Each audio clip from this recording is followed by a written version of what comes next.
ஆ, அரசு ஊழியர்களுக்கு பங்களிப்பு ஓய்வு திட்டத்தை ரத்து செய்து மீண்டும் பழைய ஓய்வு திட்டத்தை செயல்படுத்த வேண்டும். அரசு துறைகளில் காலியாக உள்ள லட்சக்கணக்கான பணியிடங்களை நிரப்ப வேண்டும். ஊதிய முரண்பாடுகளை களைய வேண்டும்.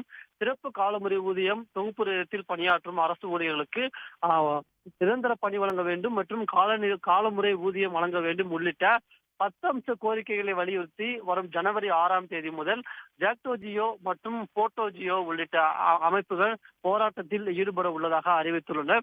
இந்நிலையில் இது தொடர்பாக கடந்த 22ஆம் தேதி அமைச்சர்கள், அதாவது அமைச்சர்கள் ஏவா வேலு, தங்கம் தென்னரசு, அன்பில் மகேஷ் பொய்யாமொழி தலைமையில் நடைபெற்ற பேச்சுவார்த்தையில் எந்தவித முடிவும் எட்டப்பட நிலையில் இன்றைய தினம் சென்னை தலைமைச் செயலகத்தில் 2வது கட்ட பேச்சுவார்த்தையானது நடைபெற்று வருகிறது.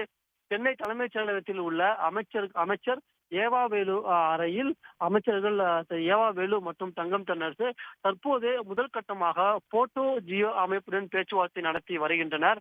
இதனைத் தொடர்ந்து அடுத்த சில நிமிடங்களில் ஜாக்டோ ஜியோ அமைப்புடன் பேச்சுவார்த்தை நடத்த உள்ளனர். இந்த பேச்சுவார்த்தையில் அவர்களின் கோரிக்கை உள்ளிட்ட பல்வேறு கோரிக்கைகள் தொடர்பாக அவர்களிடம் பேச்சுவார்த்தை நடத்த உள்ளனர். மேலும் போராட்டம் தொடர்பாகவும் அவர்களிடம் பேச்சுவார்த்தை நடத்த உள்ளனர்.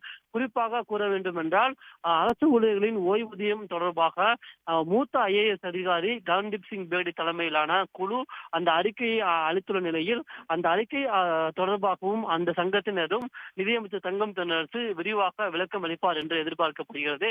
இந்த பேச்சுவார்த்தை முடிந்த பிறகு ஜனவரி 6ஆம் தேதி போராட்டம் நடத்துவதா இல்லையா என்பது தொடர்பாக ஜாக்டோ ஜியோ அமைப்பினர் மற்றும் போட்டோ ஜியோ அமைப்பினர் செய்தியாளர்களை சந்தித்து விரிவாக விளக்கம் அளிப்பார்கள் என்று எதிர்பார்க்கப்படுகிறது.